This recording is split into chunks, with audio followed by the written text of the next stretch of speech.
بسم اللہ الرحمن الرحیم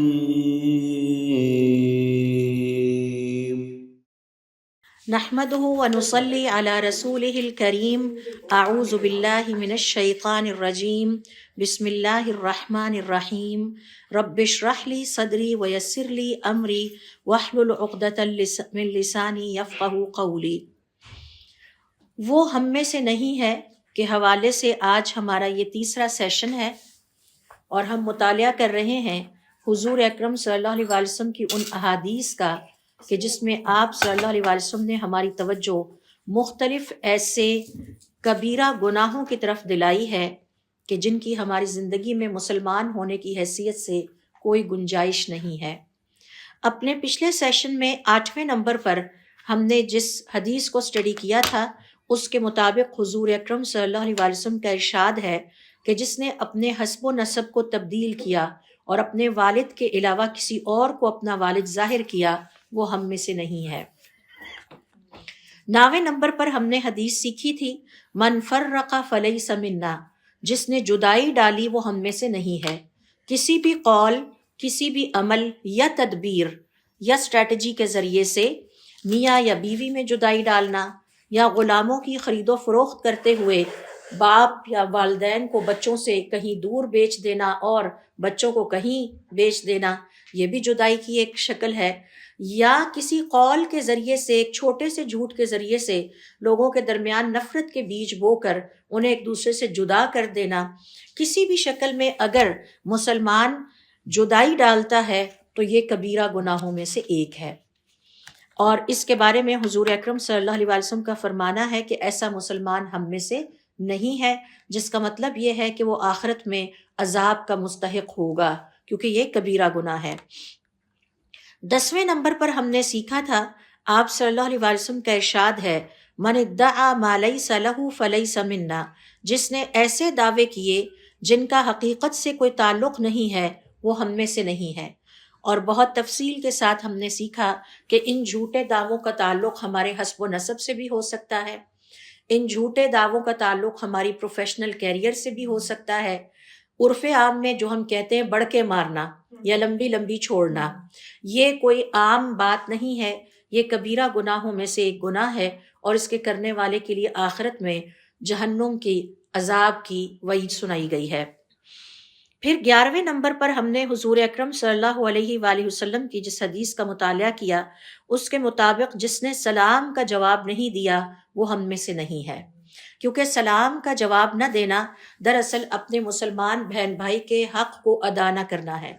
اور ہم سب جانتے ہیں کہ ایک حدیث میں آپ صلی اللہ علیہ وسلم فرماتے ہیں جس کسی نے اپنے مسلمان بہن بھائی کے 5 حقوق ہیں ان میں سے ایک ہے کہ اس کے سلام کا جواب دیا جائے، تو سلام کا جواب نہ دینا تکبر کی وجہ سے بھی ہو سکتا ہے، سلام کا جواب نہ دینا دوسروں کو اپنے سے حقیر یا کمتر سمجھنے کی وجہ سے بھی ہو سکتا ہے، یا اس وجہ سے بھی ہو سکتا ہے کہ ہمیں اپنی دینی ذمہ داریوں کا احساس نہیں ہے کہ یا یہ کہ ہم ناراض ہیں، تو کم از کم کوشش یہ ہونی چاہیے کہ ہر حال میں کوئی سلام کرتا ہے تو ہم اس کے سلام کا جواب ضرور دے دیں۔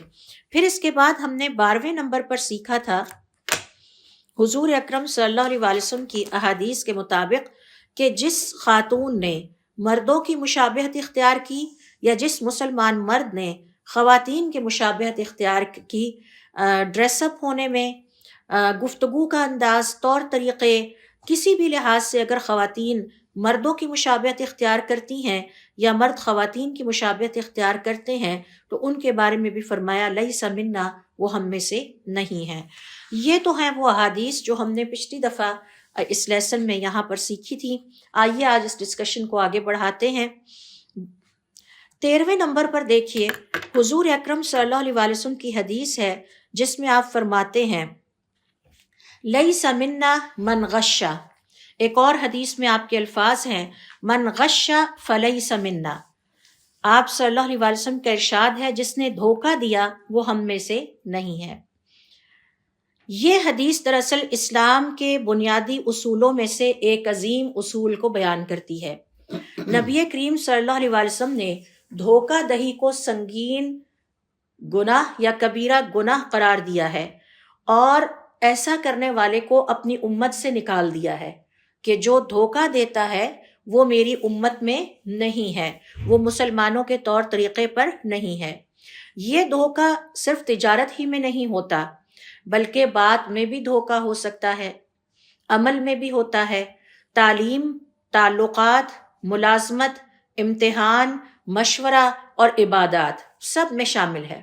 گھر والوں کو اگر ہم دھوکہ دے رہے ہیں کہ ہم کھڑے ہو کے نماز پڑھ رہے ہیں جبکہ در حقیقت ہم نماز نہیں پڑھ رہے، تو دھوکہ دینے کی کوئی بھی شکل ہو، کسی بھی فیلڈ سے ہو، زندگی کے کسی بھی شعبے سے ہو، چاہے وہ تجارت ہے، چاہے وہ بات ہے، چاہے وہ عمل ہے، تعلیم ہے، تعلقات، ملازمت، امتحان، مشورہ اور عبادات، عموماً کیا ہوتا ہے کہ لوگ خیر خواہ بن کے ایسا غلط مشورہ دیتے ہیں کہ جس کے اندر اصل میں دوسرے کے نقصان کا ارادہ چھپا ہوتا ہے۔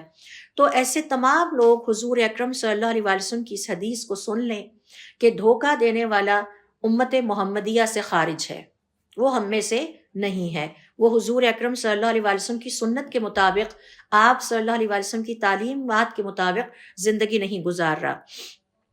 لہٰذا اس حدیث سے ہمیں پتہ چلا کہ دھوکہ دینا حرام ہے۔ جس طرح حلال اور حرام کا تعلق ہمارے لباس سے ہے، جس طرح حلال اور حرام کا تعلق ہماری گفتگو سے ہے، اسی طرح حلال اور حرام کا تعلق ہمارے بیہیویئر سے بھی ہے۔ کچھ بیہیویئرز، کچھ پیٹرنز ٹھیک ہیں، لیکن کچھ کو ہم نے اپنی لائف سے نکالنا ہوگا۔ ایمان کا تقاضا سچائی ہے، دھوکہ دینا ایمان کے منافی عمل ہے۔ سچا مومن کبھی بھی دھوکے کا سوچ بھی نہیں سکتا، کیونکہ حضور اکرم صلی اللہ علیہ وسلم کی امت سے نکل جانا یہ ہمارے لیے بات افورڈیبل نہیں ہے۔ ہم افورڈ نہیں کرتے کہ اپنی آخرت کو برباد کر دیں۔ بعض اوقات لوگ بظاہر یہ دکھاتے ہیں کہ وہ کام کر رہے ہیں جبکہ اندر سے وہ کام نہیں کر رہے ہوتے، یہ بھی دھوکہ دینے کی ایک شکل ہے۔ تو سچا مومن دھوکہ دینا تو دور کی بات، دھوکے کے بارے میں سوچ بھی نہیں سکتا، کیونکہ دھوکہ دینے کا مطلب ہے کہ حضور اکرم صلی اللہ علیہ وسلم کی امت سے نکل گئے۔ تجارت میں اور زندگی کے تمام شعبوں میں دیانتداری لازمی ہے، چاہے وہ مشورہ ہے، کسی نے اگر ہم سے مشورہ مانگا ہے تو اس میں دھوکہ نہیں ہونا چاہیے، ہم بالکل اسی طرح سے اچھا مشورہ دیں جیسے ہم اپنے لیے کسی بات کو پسند کرتے ہیں۔ تعلقات، ملازمت، امتحان، عبادات، ہر چیز میں دھوکہ دہی جو ہے اسے نکالنا ہوگا اور دیانتداری کو اپنانا ہوگا۔ ناپ تول، معیار، قیمت اور معلومات میں دھوکہ دینا سخت گناہ ہے۔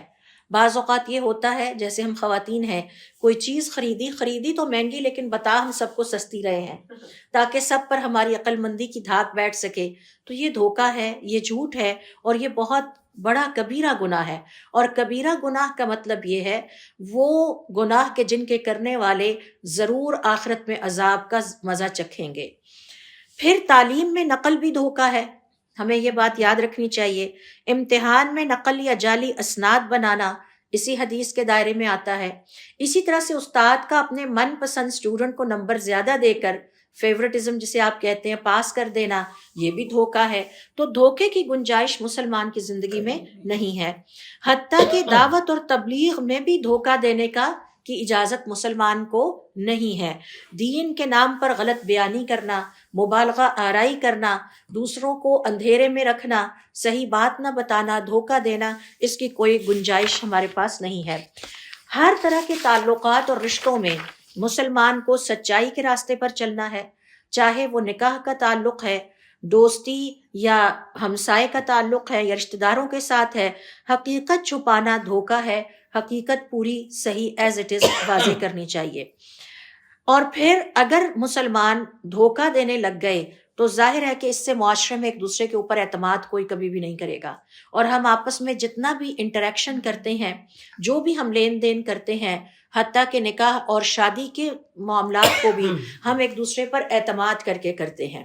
لیکن ایک دفعہ اگر یہ پتہ چل جائے کہ فلاں جھوٹ بولتا ہے یا دھوکہ دیتا ہے تو ہم اپنے انٹریکشن کو اس کے ساتھ کٹ آف کر دیتے ہیں کہ نہیں بھی ہم اس کے ساتھ بزنس نہیں کر سکتے، اس کا کچھ پتہ نہیں ہے، ہم اس کے ساتھ کوئی نکاح والا تعلق نہیں قائم کر سکتے کیونکہ اس کا تو کچھ پتہ نہیں ہے۔ دھوکہ دینے والا حضور اکرم صلی اللہ علیہ وسلم کے طریقے پر نہیں ہے، آپ صلی اللہ علیہ وسلم کی سنت پر نہیں ہے۔ آپ صلی اللہ علیہ وسلم کی جہاں اور بہت ساری سنتیں ہیں، ان میں سے ایک سچائی ہے کہ ہمیشہ سچ بولا جائے اور دھوکہ دینے سے بچیں۔ اسلامی معاشرہ پاکیزہ کردار سے بنتا ہے اور آخرت میں سخت پکڑ ہوگی دھوکہ دینے والے کی کہ وہ دنیا کا وقتی فائدہ تو پا جاتا ہے۔ ممکن ہے کہ آج کسی کو دھوکہ دے کے بزنس میں کوئی فائدہ اٹھا لے، ممکن ہے دھوکہ دے کے رشتہ تو قائم کر لے، لیکن جو آخرت میں اس کو عذاب ہونا ہے وہ بہت سخت ہے، وہ ناقابل برداشت ہے۔ لہٰذا اسلام ہمیں سکھاتا ہے کہ مسلمان کا کردار سچائی اور امانت ہے، اور دھوکہ ایسا زہر ہے جو فرد، معاشرہ، ایمان اور آخرت کو نقصان پہنچاتا ہے۔ یعنی کہ ایسا انسان خود اپنا بھی نقصان کرتا ہے جو دھوکہ دینے والا ہے، ایمان کا بھی نقصان کرتا ہے، آخرت کا بھی نقصان کرتا ہے، اور معاشرے کا بھی نقصان کر دیتا ہے۔ معاشرے کا نقصان کیسے ہوتا ہے؟ ٹرینڈ سیٹ کر دیا اس نے، ٹرینڈ سیٹ ہو گیا، لوگ کہتے ہیں یہ تو کوئی بات ہی نہیں ہے، دیکھیں سب ایسے ہی کرتے ہیں۔ اور اکثر آپ کسی کو کسی غلط بات سے روکیں تو وہ کہتے ہیں اب آج کل یہی ہو رہا ہے، اس لیے لوگ اسی طرح سے کرتے چلے جاتے ہیں۔ تو یہ ہے حضور اکرم صلی اللہ علیہ وسلم کی 13ویں حدیث، کہ جس کے ذریعے ہم نے سیکھا کہ آپ صلی اللہ علیہ وسلم فرماتے ہیں وہ ہم میں سے نہیں ہے جو دھوکہ دیتا ہے۔ تو دھوکے کا تعلق ہماری زندگی کے ہر پہلو سے ہے، بات سے بھی ہے، عمل سے بھی ہے، عبادت سے بھی ہے، دینداری، تجارت، تعلقات، ملازمت، مشورہ، کسی بھی چیز میں ہمارے پاس دوسروں کو دھوکہ دینے کی کوئی گنجائش نہیں ہے۔ اب آتے ہیں ہم 14ویں حدیث کی طرف، جس میں حضور اکرم صلی اللہ علیہ وسلم کے الفاظ ہیں۔ پہلے ہم حدیث کو پڑھ لیتے ہیں۔ آپ صلی اللہ علیہ وسلم کا ارشاد ہے، من علم الرمیۃ ثم ترکها فلیس منا، جو شخص تیر اندازی یا نشانہ بازی سیکھے اور پھر اسے چھوڑ دے وہ ہم میں سے نہیں ہے۔ جو شخص تیر اندازی یعنی نشانہ بازی سیکھے اور پھر اسے چھوڑ دے وہ ہم میں سے نہیں ہے۔ یا مختصر طور پر آپ یوں بھی کہہ سکتے ہیں جو تیر اندازی سیکھ کر اسے ترک کر دے وہ اللہ تعالیٰ کا نافرمان ہے، اس نے نافرمانی کی۔ اب یہ حدیث دراصل اسلامی معاشرت میں جنگ کی تیاری اور دفاع کی اہمیت کو اجاگر کرتی ہے۔ سیلف ڈسپلن جس بندے کو آتا ہو اور جسے اللہ تعالیٰ نے کوئی بھی اسکل عطا کیا ہو، یہاں تو صرف تیر اندازی کی بات ہو رہی ہے، کوئی بھی اسکل عطا کیا ہے اور وہ اسکل سیکھ کر پھر اس کو چھوڑ دیتا ہے اور اس سے اپنی سوسائٹی کو سرو نہیں کرتا، تو یہ بات اللہ تعالیٰ کو پسند نہیں ہے۔ مثال کے طور پر اگر کسی کو پتا ہے کہ مجھے اللہ تعالیٰ نے ٹیچنگ میں کوئی خاص کیلیبر، خاص کمپیٹنسی عطا کی ہے، یا مجھے کوئی، آپ دیکھیں کہ بعض لوگوں کو بعض اسکل بڑے اچھے آتے ہوتے ہیں، اب اگر وہ اس کو سیکھنے کے بعد، محنت کرنے کے بعد یوٹیلائز نہیں کرتے، اس کو استعمال کر کے سوسائٹی کو سروس نہیں دیتے، تو یہ بات اللہ تعالیٰ کو پسند نہیں ہے۔ رائٹ، ہاں حالات مشکلات پیش آ جائیں، نہیں کنٹینیو کر پا رہے وہ ایک اور بات ہے، لیکن حالات بھی سازگار ہوں، سکل اور کمپیٹنسی بھی ہے، لیکن اس کے باوجود ہاتھ پہ ہاتھ رکھ کے بیٹھے ہیں بیکاروں کی طرح کہ نہیں ہم نے نہیں کرنا، تو یہ اللہ تعالیٰ کو پسند نہیں ہے، چاہے وہ تیر اندازی ہے، چاہے وہ کوئی بھی اور سکل ہے۔ لہٰذا علماء کرام کا یہ کہنا ہے اگر کوئی شخص اس حدیث کے مطابق یہ مہارت سیکھ کر اسے ترک کر دے تو وہ اپنے دین اور امت کے حوالے سے ایک اہم ذمہ داری کو ترک کر رہا ہے، کیونکہ یہ جو سکلز اللہ تعالیٰ نے ہمیں دی ہیں یہ دراصل اللہ تعالیٰ کی نعمتوں میں سے ایک ہے۔ مثال کے طور پر مجھے عربک آتی ہے، میرا بہت اچھا بیک گراؤنڈ ہے ریلیجس نالج کا، لیکن میں کہہ دوں کہ بس اب میں نے یہ نہیں کرنا، تو یہ بری بات ہے۔ جب اللہ تعالیٰ نے ایک کمپیٹنسی دی ہے اور اسے آسانی سے میں مینج کر بھی سکتی ہوں، حالات بھی سازگار ہیں، تو now I should do it. فارغ بیٹھ کر، بیکار بیٹھ کر اپنا وقت نہیں ضائع کرنا چاہیے۔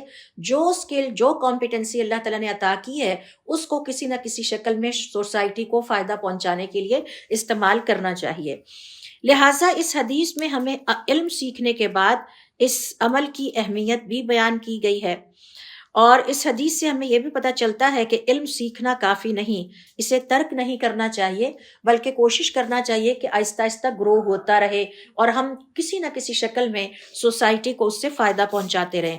پھر اس حدیث کے الفاظ سے یہ بھی پتہ چلتا ہے کہ اگر مسلمان کو تیر اندازی آتی ہے، جو کہ one of the basic skills ہے، وار کے جو بنیادی سکلز ہیں ان میں سے ایک ہے، تو اسے اپنی جان اور اپنے ملک کی دفاع میں کوتاہی نہیں برتنی چاہیے۔ نشانہ بازی اور ہتھیار چلانا دفاع کا حصہ ہے، اور امام شافعی رحمۃ اللہ علیہ فرماتے ہیں میں حج کے لیے گیا ہوا تھا تو میں نے زمزم کا پانی پی کر اللہ تعالیٰ سے دعا کی کہ میرا نشانہ بازی کا جو علم ہے وہ اور بہتر کر دے. اس کے بعد کہتے ہیں میں نے زندگی میں جب تیر اندازی کی میرا نشانہ کبھی خطا نہیں گیا اور سب سے بہترین تیر اندازی میں کیا کرتا تھا. یہ مثال شیئر کرنے کا مطلب یہ ہے کہ ہمارے بڑے بڑے علماء بھی اس شوق میں تھے کہ انہیں کوئی نہ کوئی سکل آتا ہو ساتھ ساتھ سائڈ بائی سائڈ، اور وہ اپنے اس سکل کو اپنی تمام تر علمی مصروفیات کے باوجود زندہ رکھنے اور اسے آگے سے آگے بڑھانے کے لیے تیار رہتے تھے. پھر امت کی ذمہ داری اس ہماری اپنی جو مہارت ہے، جو سکل ہے، جو کمپیٹنسی ہے، اس کو استعمال کرتے ہوئے معاشرے کے لیے مفید ہونا بہت ضروری ہے. اللہ رب العزت کو جو مسلمان جتنا زیادہ پروڈکٹیو ہوتا ہے وہ اتنا ہی پسند ہوتا ہے. تو میڈیکل سیکھ کے ڈگری لے کے گھر بیٹھ جائیں، حالانکہ گھر والے بھی سپورٹ کرتے ہیں، سارے سمجھا بھی رہے ہیں، حالات بھی ہماری فیور میں ہیں، لیکن پھر بھی ہم کہیں کہ نہیں، ہم ہاتھ پہ ہاتھ رکھ کے بیٹھے رہیں گے اور ہم اس کو نہیں کریں گے اور اپنا وقت بیکار میں ضائع کرتے رہیں، یہ اللہ رب العزت کو ناپسند ہے. تو اس حدیث سے ہمیں قوت عمل کی تاکید بھی ملتی ہے کہ علم اور عمل دونوں ضروری ہیں. تربیت کی ضرورت، آپ جانتے ہیں کہ خواتین، جو مسلمان خواتین تھیں، وہ جہاد میں برابر حصہ لیتی، زخمیوں کی دیکھ بھال کرتی، طبی امداد پہنچاتی، فرسٹ ایڈ باقاعدہ سیکھتی اور دم کرنا بھی سیکھتی، باقاعدہ رقیہ کرنا بھی سیکھتی، تاکہ کسی نہ کسی شکل میں سوسائٹی کو، اور یہ بھی ایک شکل ہوتی ہے اپنے ارد گرد کے لوگوں تک خیر پہنچانے کی، کہ ہمیں اگر اللہ تعالیٰ نے کوئی علم عطا کیا ہے، کسی سکل میں ہمیں بہت اچھا کیا ہے، جیسے کچھ لوگ کوکنگ میں بڑے اچھے ہوتے ہیں، کچھ ٹیچنگ میں بڑے اچھے ہوتے ہیں، کچھ فیشن اینڈ ڈیزائن میں بڑا ان کو اللہ تعالیٰ نے جو ہے وہ خاص مہارت عطا کی ہوتی ہے، تو اس مہارت کو ضائع نہیں ہونا چاہیے، پھر اس کو یوٹیلائز ہونا چاہیے. سنت کی پیروی ہے اور معاشرتی حفاظت ہے. فرد کی مہارت سے پورے معاشرے کی حفاظت ممکن ہے. اور ہم چونکہ یہاں پر خواتین بیٹھی ہیں، ہم سب جانتی ہیں کہ خواتین نے دین اسلام کی خدمت اپنی مہارتوں سے کیسے کی ہے. تو کسی نہ کسی شکل میں ہمارا نالج کہیں نہ کہیں پر معاشرے کے لیے خیر کا باعث بننا چاہیے.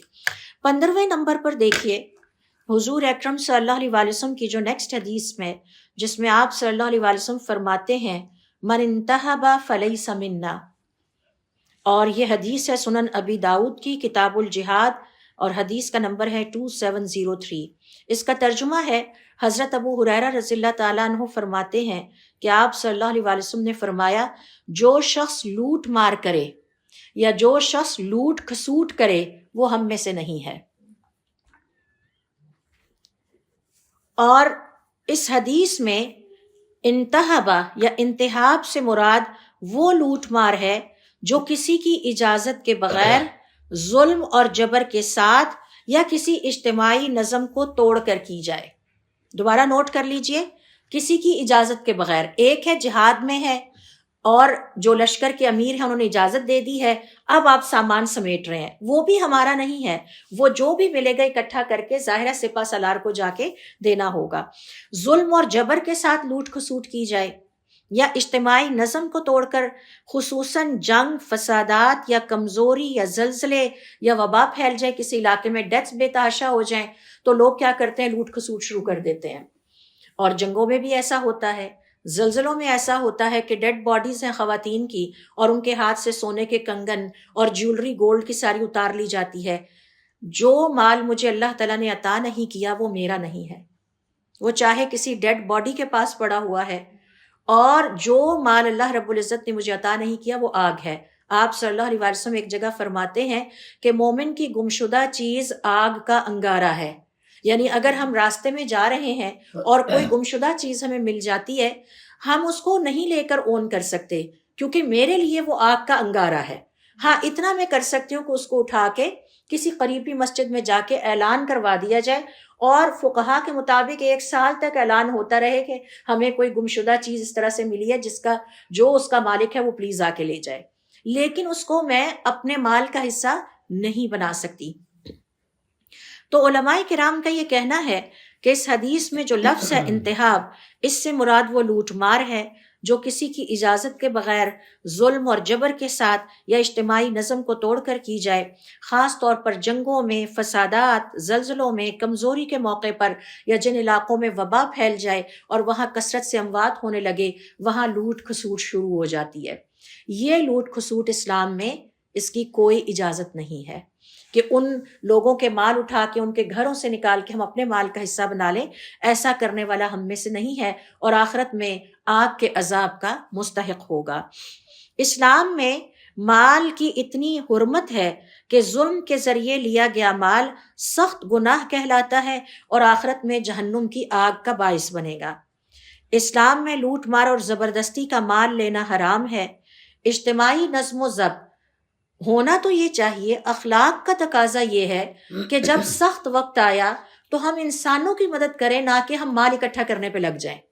دیکھا یہ جاتا ہے کہ لوگ ڈیڈ باڈیز کو چھوڑ دیتے ہیں، پرواہ نہیں کرتے، جو مر رہا ہے مرتا رہے، اگر کسی کو فرسٹ ایڈ پہنچانے کی ضرورت ہے ہمیں کیا لگے، ہم تو مال سمیٹیں۔ یہ ایک مسلمان کا اخلاق کبھی بھی نہیں ہو سکتا۔ ایک مسلمان کا اخلاق یہ ہے کہ وہ زخمیوں کی اور جو اس حادثے میں ڈیڈ ہو گئے ہیں ان کی مدد بھی کرے، ان کی ڈیڈ باڈیز کو مینیج کرے، اور جو مال اس کے ہاتھ لگے وہ اکٹھا کر کے وہاں کا جو انچارج ہے اس کو پہنچا دے کہ یہ مال ہے اور یہ دیکھ لیجئے اب آپ لوگوں نے اس کا کیا کرنا ہے۔ لیکن اس مال کو لوٹ کھسوٹ کے ذریعے اپنے مال میں ملانے کا مطلب ہے کہ اپنی قبر کو بھی اور اپنی آخرت کو بھی جہنم کے آگ سے بھر لیا جائے۔ فلیس منا اس حدیث میں بتاتا ہے کہ یہ عمل حضور اکرم صلی اللہ علیہ وسلم کے سکھائے ہوئے طریقے کے منافی ہے اور اس سے انحراف ہے، اور آپ صلی اللہ علیہ وسلم کی یہ جو حدیث ہے اس پر اگر ہم عمل کریں تو اس سے معاشرتی امن پیدا ہوتا ہے، اور معاشرے میں امن و امان اور بہترین اخلاق کا مظاہرہ کرنا ایمان کا حصہ ہے۔ ایمان کا مطلب صرف نمازیں نہیں پڑھنا ہے، ایمان کا مطلب یہ ہے کہ ہر لمحے میں، ہر حالات میں ہم بہترین کردار اور بہترین اخلاق کا مظاہرہ کرتے رہیں۔ جنگ یا ہنگامی حالات میں بھی ہمیں ظلم یا لوٹ کھسوٹ کی اجازت نہیں ہے، یعنی جنگ اور ہنگامی حالات آ جائیں، حکومت کی طرف سے ہنگامی یا ایمرجنسی کے حالات جو ہیں وہ ڈکلیئر کر دیے جائیں، تو اس کا یہ قطعاً مطلب نہیں ہے کہ اب ہم مال سمیٹنے لگ جائیں۔ یہ طے شدہ بات ہے، ہمیں کیا لگے یہ مال یا پتھر ہمارے لیے برابر ہیں، یہ ہمارا نہیں ہے، یہ ہماری محنت کی کمائی نہیں ہے، یہ ہمیں وراثت میں بھی نہیں ملا، یہ اللہ نے ہمیں عطا ہی نہیں کیا، اس لیے یہ ہمارا نہیں ہے۔ لوٹ مار معاشرے میں خوف پیدا کرتی ہے، بد اعتمادی کی فضا قائم ہوتی ہے اور اس سے فساد پھیلتا ہے۔ اس لیے علماء کرام کا یہ کہنا ہے کہ حضور اکرم صلی اللہ علیہ وسلم نے ہمیں اسے روکا ہے۔ ایمان صرف عبادتوں کا نام نہیں ہے بلکہ اخلاقی کردار بھی ہے، اور یہ اخلاقی کردار ہر حال میں ایک ہی جیسا ہوتا ہے، چاہے حالات اچھے ہوں تب بھی بہترین اخلاق کا مظاہرہ کیا جائے، حالات خراب ہو جائیں تب بھی بہترین اخلاق کا مظاہرہ کیا جائے۔ اجتماعی حقوق کی پامالی ایک فرد کے ایمان کو ضائع کرتی ہے، یعنی میرا ایمان اس وقت گھٹ جاتا ہے اگر میں دیکھوں کہ کوئی موقع بنا ہوا اور اس وقت لوٹ کھسوٹ کی جا سکتی ہے، میں جتنا گولڈ ہے سمیٹ لوں، جو چیز مل رہی ہے سمیٹتی جاؤں، یہ سب غلط ہے۔ حتیٰ کہ سیلاب کے دنوں میں بھی جن گھروں پر سیلاب کا پانی چڑھ آیا، ان کا سامان، ان کی جمع شدہ پونجی ہم سوشل میڈیا پہ ویڈیوز میں دیکھتے رہے کہ لوگوں کے ہاتھ لگتی رہی، کچھ نے پہنچا دیا، کچھ نے یقیناً رکھ لیا ہوگا۔ تو اس لوٹ مار کی کسی بھی ہنگامی حالت میں مسلمان کو اجازت نہیں ہے۔ اس حدیث سے ہمیں یہ پیغام ملتا ہے کہ اسلام اخلاق اور کردار کو بھی ایمان کا حصہ سمجھتا ہے۔ اخلاق بھی اسی طرح سے عبادت ہے جیسے نماز، روزہ، حج، زکوٰۃ عبادت ہے، اور اسلام ایک ایسا امن پسند دین ہے جو ہر حال میں ظلم، لوٹ مار اور بددیانتی سے روکتا ہے۔ سچا مسلمان وہی ہے جو مال، جان اور عزت کے معاملے میں دوسروں کے لیے امن کا باعث بنے۔ تو ہمیں ہمیشہ دوسروں کے لیے امن و امان کا باعث بننا ہے، چاہے حالات نارمل ہیں، چاہے حالات ہنگامی اختیار کر جائیں۔ وہ ہنگامی حالات کسی بھی قسم کے ہو سکتے ہیں، اس میں ہمیں ہمیشہ کوشش کرنی چاہیے کہ ہم بہترین اخلاق کا مظاہرہ کریں۔ جب کورونا کی وبا پھیلی تھی تو آپ نے نوٹس کیا ہوگا کہ ایک چھوٹا سا ماسک جو عام حالات میں 10 روپے میں بکتا ہے وہ 200 اور 300 میں بکنے لگا، اور ڈیٹول کی بوٹل، یہ لوٹ کھسوٹ ہے، یہ مہذب طریقے سے لوٹ کھسوٹ ہے۔ لالچ میں پڑ کے لوگوں کی ضروریات مہنگی ضرورت کے دنوں میں کر کے بیچنا، یہ بھی لوٹ کھسوٹ ہی ہے۔ ہمیں اللہ تعالیٰ پر توکل کرنا چاہیے، جائز اپنا پروفٹ رکھنا چاہیے، اور دوسروں کی ضروریات کی وجہ سے ان کا ناجائز استحصال نہیں کرنا چاہیے۔ میں اگر بیٹے کی ماں ہوں اور میں نے بیٹے کی پرورش کی ہے اور اس کو تعلیم دی ہے، اب شادی کے وقت اگر میری یہ کوشش ہو کہ لڑکی والوں کے گھر سے جتنا مال نکلوا سکتی ہوں اور بیٹے کو جتنا کیش کرا سکتی ہوں کرا لوں، تو یہ بھی لوٹ کھسوٹ ہے۔ اسلام ناجائز استحصال کی اجازت نہیں دیتا۔ ہونا تو یہ چاہیے، اخلاق اور کردار یہ ہے کہ میں یہ کہوں کہ الحمدللہ ہمارے گھر میں کسی چیز کی کمی نہیں ہے، ہمیں صرف ایک عدد بیٹی چاہیے، آپ وہ دے دیجئے، باقی رہ گیا گھر کا سامان تو میرا بیٹا کماتا ہے، 2-4 سال میں وہ بن جائے گا۔ یہ تو ہے بہترین اخلاق اور کردار۔ لیکن اگر میں یہ سوچوں کہ میں نے اپنے بیٹے کو کسی بڑے گھر میں بیانا ہے جہاں سے 10 ٹرک بھر کے سامان بھی آنا چاہیے، اور مجھے عمرہ اور حج بھی کروایا جائے، اور مجھے بھی گولڈ ڈالا جائے کیونکہ میں بیٹے کی ماں ہوں، تو یہ بھی لوٹ کھسوٹ ہی کی ایک شکل ہے، ناجائز استحصال کی ایک شکل ہے، حرام طریقے سے دوسروں کا مال اور باطل طریقے سے دوسروں کا مال کھانے کی ایک شکل ہے۔ اور اللہ تعالیٰ سورۃ البقرہ میں واضح طور پر فرماتے ہیں، اے ایمان والو، آپس میں ایک دوسرے کے مال باطل طریقوں سے نہ کھاؤ۔ تو علماء کرام کا یہ کہنا ہے کہ یہ ساری مثالیں اسی حدیث میں اسی طرح سے آتی ہیں۔ اب آئیے ہم دیکھتے ہیں ہمارے پاس اگلی حدیث کیا ہے۔ 16ویں نمبر پر جو حدیث ہمارے سامنے آتی ہے اس عنوان کے حوالے سے، لیس منا من لم یتغنى بالقرآن، آپ صلی اللہ علیہ وسلم کا ارشاد ہے، وہ شخص جو قرآن کریم کی تلاوت خوش الحانی یا خوش خوبصورت آواز میں نہیں کرتا وہ ہم میں سے نہیں ہے۔ دیکھیں کوئی مشکل نہیں ہے، گانے تو سارے گا لیتے ہیں، الٹا اگر کوئی گانا مشہور ہو جائے تو میں نے دیکھا ہے کہ گھر کا بچہ گا رہا ہوتا ہے، بڑا بھی گا رہا ہوتا ہے، اور کتنی دلچسپی سے گا رہا ہوتا ہے، برتن دھل رہے ہیں گانا گا رہا ہے، پانی لگا رہا ہے تو گانا گا رہا ہے، جھاڑو لگا رہا ہے تو گانا گا رہا ہے۔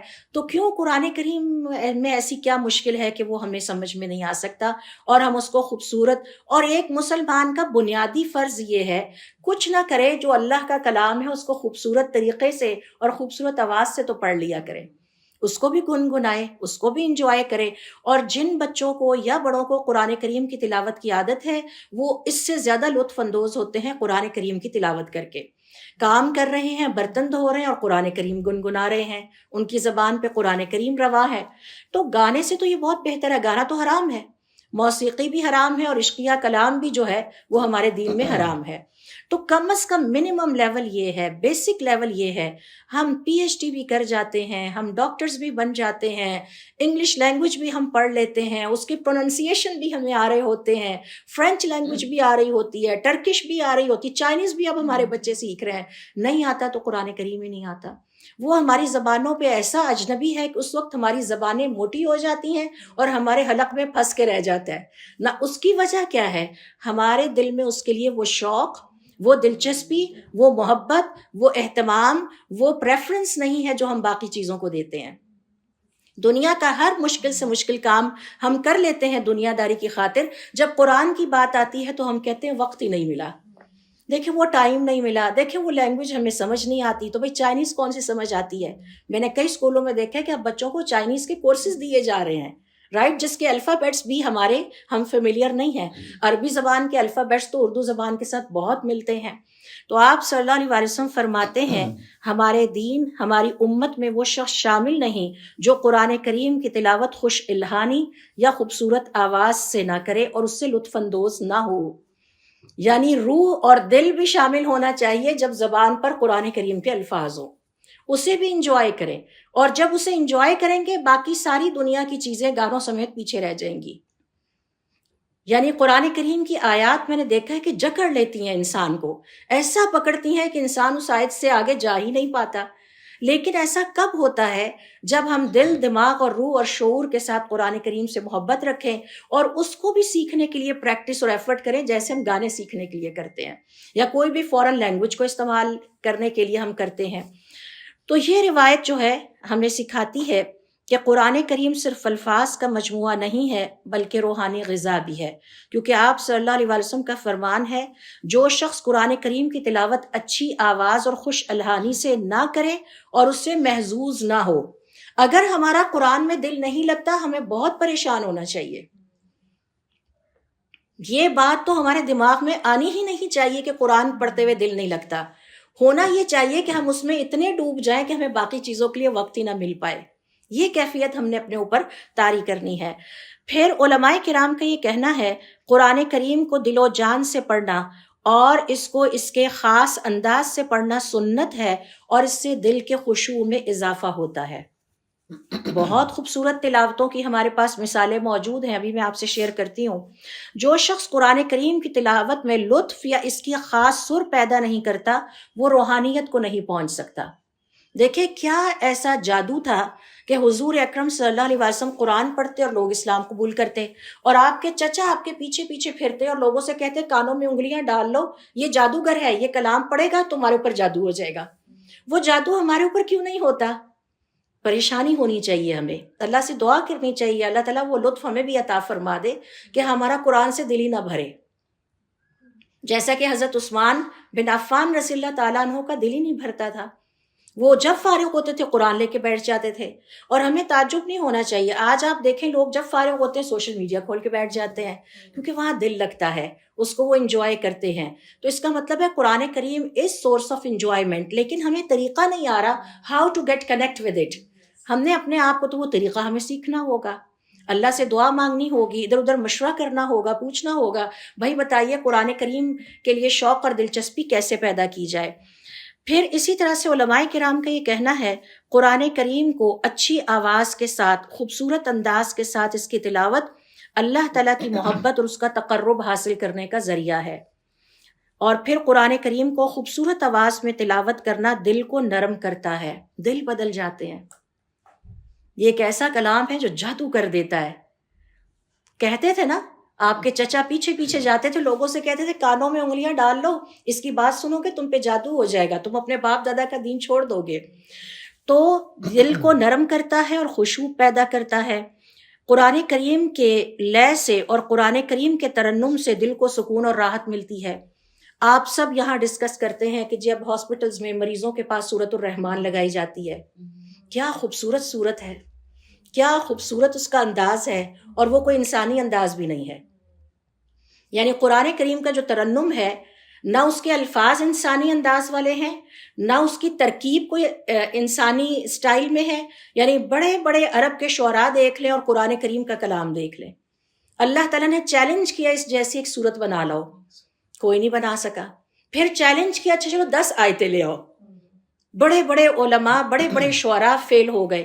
پھر اللہ تعالیٰ نے آخری چیلنج کیا چلو 1 آیت بنا کے لے آؤ۔ یہی الفاظ ہیں جو ہم انسان اپنے زبان میں استعمال کرتے ہیں، لیکن جب وہ اللہ کا کلام بنتا ہے تو اس کی ترکیب ہی الفاظ کی ایسی ہوتی ہے کہ کوئی انسان اس لیول پر پہنچ ہی نہیں سکا، اور اس کلام میں اتنا جادو ہے۔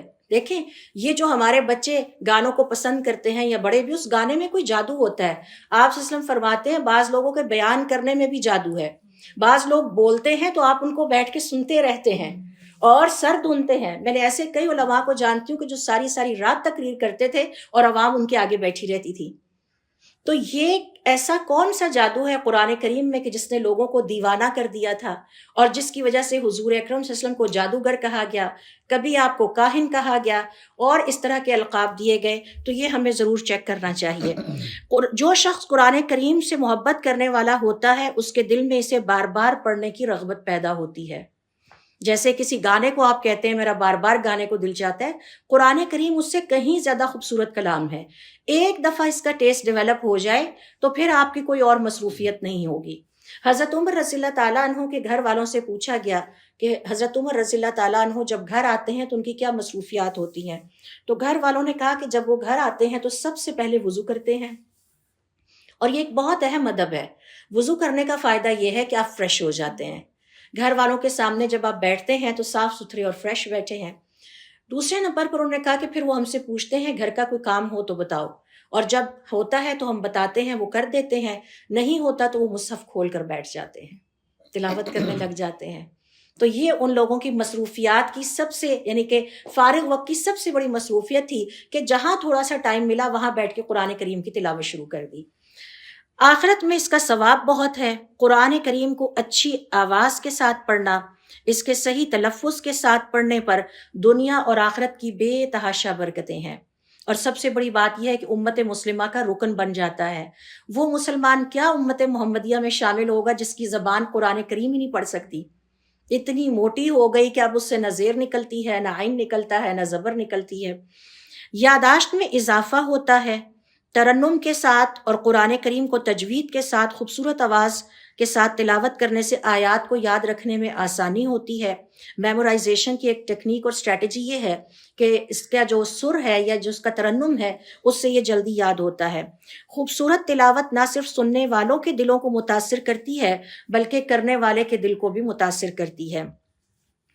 اور پھر اس کی تلاوت کرنے پر حضور اکرم صلی اللہ علیہ وسلم کی سنت پر عمل کرنا ہے، جو قرآن کو اچھی آواز کے ساتھ آپ صلی اللہ علیہ وسلم پڑھا کرتے تھے۔ اور حدیث میں آتا ہے کہ ایک دفعہ آپ قرآن کریم کو اچھی آواز کے ساتھ پڑھ رہے تھے اور اللہ تعالیٰ آپ کی تلاوت کو سن رہے تھے۔ تو اور علماء کرام اس حدیث کی تفسیر میں بیان کرتے ہیں کہ جو انسانوں میں سے انسان یا مسلمان قرآن کریم کو اچھی آواز کے ساتھ تلاوت کرتا ہے، اللہ تعالیٰ شوق سے اس کی تلاوت کو سنتے ہیں۔ تو یہ بہت بڑا اعزاز ہے۔ معاشرتی اثر اس کا یہ ہوتا ہے کہ اس سے دوسروں کے دل میں بھی قرآن کریم کو تلاوت کرنے کا شوق پیدا ہوتا ہے اور دعوت میں مددگار ہوتا ہے۔ یہاں پر دیکھیے، میں یہاں پر آپ سے ایک حدیث شیئر کرتی ہوں۔ حضور اکرم صلی اللہ علیہ وسلم کے صحابہ کرام سے پہلے امام اوزاعی بیان کرتے ہیں کہ حضرت داؤد علیہ السلام کی تلاوت، میں ان کا ذکر کروں گی کہ وہ اللہ کے کلام کو اتنے خوبصورت انداز سے پڑھا کرتے تھے کہ ان کے بارے میں حدیث میں آتا ہے کہ حضرت داؤد علیہ السلام کی تلاوت اور تسبیح کی تاثیر سے دریا بھی ٹھہر جاتے تھے۔ یعنی آواز میں اتنی تاثیر ہوتی ہے۔ اب آواز کی تاثیر اور کلام کی تاثیر اگر یہ دونوں مل جاتے ہیں تو اس کے نتیجے میں یہ سما بن سکتا ہے۔ تو کلام کی طاقت اپنی جگہ ہے، اور پھر خوبصورت آواز اور خوبصورت ترنم کے ساتھ پڑھنا، اس کی طاقت اپنی جگہ ہے۔ یہاں پر آتا ہے کہ حضرت عبداللہ ابن مسعود رضی اللہ تعالیٰ عنہ سے حضور اکرم صلی اللہ علیہ وسلم قرآن سننا پسند کرتے تھے، اور ان کی تلاوت سن کر آپ صلی اللہ علیہ وسلم کی آنکھوں سے آنسو رواں ہو جاتے۔ اب حضور اکرم صلی اللہ علیہ وسلم پر قرآن نازل ہوا ہے، لیکن وہ اس کو سننا کس سے پسند کرتے ہیں؟ حضرت عبداللہ ابن مسعود۔ اور ایک جگہ پر ان کو فرمایا کہ تمہیں حضرت داؤد علیہ السلام، نہیں، یہ حضرت ابو موسیٰ الاشعری سے فرمایا، لقد اوتیت مزمارا من مزامیر آل داؤد، تمہیں تو ایسے لگتا ہے آل داؤد کی بانسریوں میں سے ایک بانسری عطا کر دی گئی ہے۔ یہاں پر علماء کرام کا کہنا ہے کہ بانسری سے مراد ایگزیکٹلی وہ ٹول نہیں ہے جو میوزیکل استعمال ہوتا ہے، انسٹرومنٹ، بلکہ اس سے مراد یہ ہے کہ تمہاری آواز میں وہ جادو ہے اور وہ مٹھاس ہے جو اس ٹول میں پایا جاتا ہے۔ یعنی وہ بات بھی کرتے اور تلاوت جب کرتے تو اتنی مٹھاس والی تلاوت کرتے، اتنی حسین تلاوت کرتے کہ انہیں کہا کہ لگتا ہے کہ تمہیں تو بنی اسرائیل کی بانسریوں میں سے کوئی بانسری عطا کر دی گئی ہے۔ لہٰذا حضرت داؤد علیہ السلام کی آواز میں اتنا اثر تھا کہ جب وہ اللہ کے کلام کی تلاوت کیا کرتے تو دریا ٹھہر جایا کرتے، یہ حدیث ہے۔ اور پہاڑ بھی آپ کے ساتھ تسبیح کرنے لگتے، ہوائیں بھی آپ کے ساتھ تسبیح کرنے لگتی، اور پرندے بھی اڑتے ہوئے اپنی اڑان چھوڑ کے آپ کے پاس بیٹھ جاتے اور تسبیح بیان کرنے لگتے۔ یعنی اتنی خوبصورت تلاوت تھی اللہ کے کلام کی کہ کل کائنات آپ کی تلاوت کی طرف متوجہ ہو جاتی۔ تو یہ سٹینڈرڈ ہے کہ ہمیں اپنے قرآن سے، اللہ تعالیٰ کے کلام سے محبت ہونی چاہیے، اور اس کی تلاوت ہماری زبان پر رواں ہونی چاہیے۔ ہمیں اپنی آواز کو اچھا کرنے کے لیے محنت کرنی چاہیے۔ آج بھی آپ دیکھیے کہ دنیا بھر کے جو قراء ہیں ان میں سے جس قاری کی آواز کو سب سے زیادہ اور تلاوت کو پسند کیا جاتا ہے وہ السدیس ہیں، اور لوگ ان کی آواز میں قرآن کریم کو سننا پسند کرتے ہیں۔ اور جن گھرانوں میں قرآن کریم کی تلاوت کو اہمیت دی جاتی ہے، میں نے وہاں دیکھا کہ وہاں کے بچے کی زبان پر وہ تلاوت رواں ہوتی ہے، اور بڑے فخر سے سب کو دکھایا جاتا ہے کہ آئیے بیٹے آپ تلاوت کریں، آپ سنیے گا، یہ بالکل قاری سدیس جیسی تلاوت کرتے ہیں۔ بالکل ایسا ہونا چاہیے۔ ہمیں بچوں کے اندر، ہاں جی، ہمیں بچوں کے اندر یہ اسپرٹ پیدا کرنی چاہیے۔ کئی ایسے قاری ہیں جو قرآن کریم بہت خوبصورت پڑھتے ہیں، تو ظاہر ہے کہ اس کلام کا بھی اثر ہے اور اس آواز کا بھی اثر ہے۔ اور آپ صلی اللہ علیہ وسلم نے فرمایا وہ ہم میں سے نہیں ہے جو قرآن کریم کو خوش آوازی کے ساتھ یا خوش الحانی کے ساتھ نہیں پڑھتا۔ تو یہ ہماری بیسک رسپانسبلٹی ہے۔ حضرت سالم مولا ابو حذیفہ کے بارے میں آپ صلی اللہ علیہ وسلم نے فرمایا قرآن 4 افراد سے سیکھو، ان میں حضرت سالم بھی شامل تھے۔ وہ خوش آوازی میں مکہ اور مدینہ میں معروف تھے، مشہور، یعنی جو قراء تھے آپ سسن کے زمانے میں ان میں ایک ان کا بھی نام آتا تھا۔ اور حضرت ابو موسیٰ الاشعری کی مثال میں نے آپ کے ساتھ شیئر کر دی ہے۔ آئیے آج کی آخری حدیث دیکھتے ہیں، حدیث نمبر 17 ہے، اور اس حدیث کو اسٹڈی کرتے ہوئے اس کے بارے میں حضور اکرم صلی اللہ علیہ وسلم کی حدیث ہے، من لم یأخذ من شاربہ فلیس منا، جو شخص اپنے مونچھ کے بال چھوٹے نہ کرے وہ ہم میں سے نہیں ہے۔ تو یہ مسلمان مرد کو تاکید کی گئی ہے کہ وہ اپنے مونچھوں کے بالوں کو چھوٹا رکھے، اس کے یہ ہونٹ کی جو لائن ہے اس سے پیچھے ہونے چاہیے، وہ اتنے لمبے کر دے کہ وہ آگے آ جائیں، کھانے پینے میں جائیں، یہ جائز نہیں ہے۔ تو اس حوالے سے علماء کرام کا یہ کہنا ہے کہ اس حدیث کے مطالعے سے ہمیں پتہ چلتا ہے کہ اسلام میں صفائی، نظم و ضبط اور سنت کے احترام کی تعلیم ہمیں دی گئی ہے۔ ہماری جو اپیرنس ہے وہ اسلامک ریکوائرمنٹ کے مطابق ہونی چاہیے۔ جیسے میں اگر مسلمان خاتون ہوں تو مجھے اپنے آپ کو گھر سے کور کر کے نکلنا ہے، اسی طرح سے جو مسلمان مرد ہیں ان کی بھی اپیرنس کے حوالے سے کچھ ریکوائرمنٹ ہیں، ان میں سے ایک یہ ہے کہ ان کی جو مونچھوں کے بال ہیں وہ بہت چھوٹے اور ہلکے ہونے چاہیے۔ تو مونچھ یا شارب کے بالوں کو تراشنا مردوں کے لیے سنت ہے تاکہ ظاہری صفائی اور شریعت کے مطابق زندگی گزاری جائے، اور اس سے جسمانی پاکیزگی میں بھی بہتری آتی ہے۔ سنت کے مطابق عمل کرنے والا اللہ تعالیٰ کی رضا کے قریب ہوتا ہے، اور اگر وہ سنت کے مطابق عمل نہیں کرتا تو ڈیفینیٹلی وہ ہم میں سے نہیں ہے، اور وہ ہم میں سے نہیں ہے کہ مطلب ہے کہ وہ حضور اکرم صلی اللہ علیہ وسلم کی امت میں سے نہیں ہے۔ اس سے شخصیت میں ترتیب اور نزاکت پیدا ہوتی ہے، مسلمان مرد کی شخصیت کو پرکشش اور باوقار بناتی ہے، صاف ستھرا چہرہ معاشرت میں احترام پیدا کرتا ہے، حضور اکرم صلی اللہ علیہ وسلم کی سنت پر عمل کرنے کا ثواب ملتا ہے، اور اس سے مسلمان کی پہچان میں اضافہ ہوتا ہے اور شناخت بنتی ہے۔ مونچھوں کو منظم رکھنا کھانے پینے میں صفائی کو فروغ دیتا ہے، صاف ستھرا چہرہ اور جسم عبادت کے دوران خشوع کو بڑھاتا ہے۔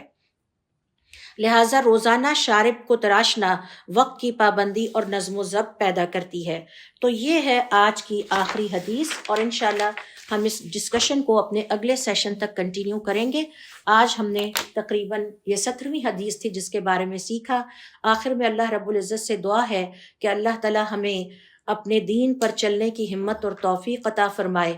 سبحانک اللہم و بحمدک، اشہد ان لا الہ الا انت، استغفرک و اتوب الیک۔